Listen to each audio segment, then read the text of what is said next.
Eu vou explicar isso, deixa eu dar uma retardada aqui para vocês não ficarem preocupados. Na vida espiritual, né, vai dizer o Garrigou Lagrange, esse padre, existe a infância, a adolescência e a idade adulta.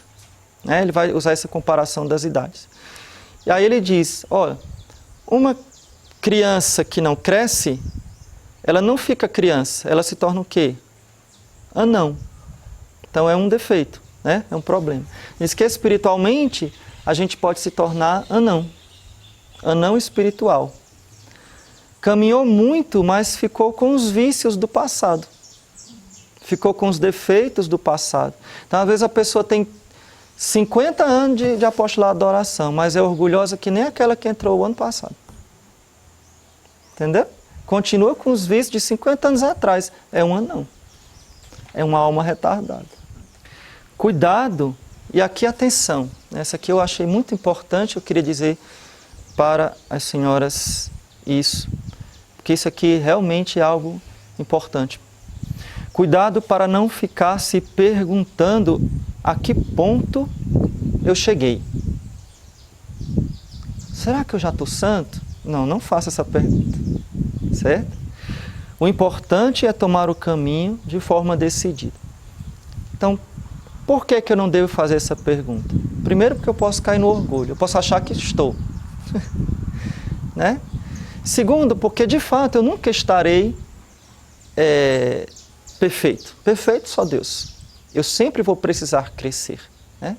Então essa não é olhar para si mesmo, é olhar para Deus. Então, independente de que ponto eu cheguei, eu vou sempre precisar caminhar mais. Sempre terei imperfeições, sempre poderei crescer no amor, crescer na caridade, para com Deus e para com o próximo. Então, não cheguei no máximo da caridade. Eu sempre posso crescer mais. Né? Então, esse ficar muito olhando para si, será que isso é o tempo todo, cai-se num problema espiritual muito grave, que faz muitas pessoas sofrerem, que é o escrúpulo. Né? Olha, o escrúpulo é um problema sério. E algumas pessoas precisam até de um psicólogo, até de um psiquiatra, quando entram nesse espiral do escrúpulo. Né? A pessoa não consegue mais fazer nada que já acha que é pecado, fica o tempo todo se analisando. Quando entra no pensamento, a pessoa entra em neurose e ela acha que peca até dormindo. É impressionante. Santa Catarina, acho que é ela, sim. Ela usa o exemplo dos apóstolos, exemplo que eu falei na homilia sobre o defeito dos apóstolos, né? Então, os apóstolos, enquanto estavam antes da cruz, ali com Nosso Senhor, eles estavam na primeira conversão. Ou seja, estavam seguindo Jesus porque estavam vendo os milagres, porque estavam ali, pertinho dele. A primeira conversão. Estavam naquela motivação. E aqui um exemplo muito belo é Pedro, nosso primeiro Papa, São Pedro. Pedro no Tabor amava Jesus com amor imperfeito, mas um amor tão bonito.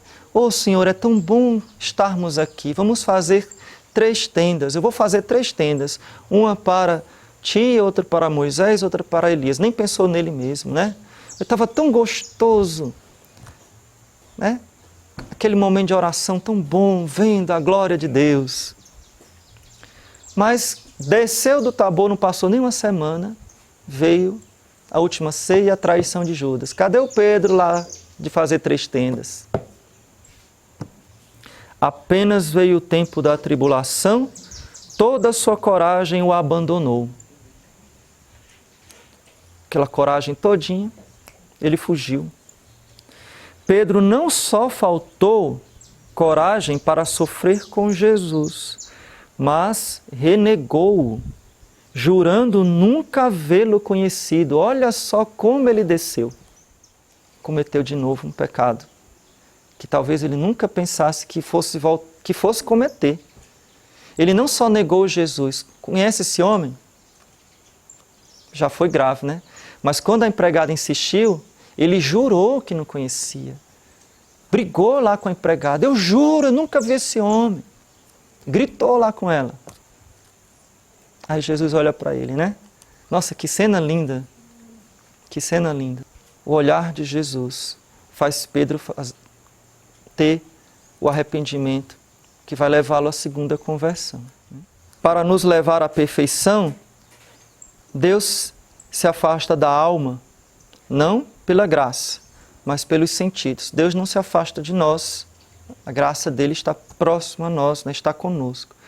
Mas ele tira os sentidos. Não lhes retiro a minha graça, diz o Senhor a Santa Catarina. Mas o prazer que a alma experimenta com ela, para exercitá-la em me procurar com toda a verdade, com desinteresse, com fé viva e com aversão a si mesma. O amor próprio desordenado é como a treva que cobre a luz da razão e diminui consideravelmente a irradiação da luz da fé. Então, eu espero que tenha ficado claro, né?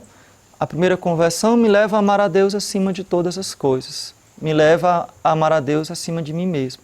Mas ainda fica esse amor próprio, né? Essas imperfeições, esse amor a mim mesmo, que vai obscurecendo a minha razão e me leva ao pecado também. Esse amor a mim mesmo. E eu queria que nós pensássemos um pouco. O que Deus ultimamente tem feito na minha vida para me levar a uma perfeição maior? Pense um pouquinho.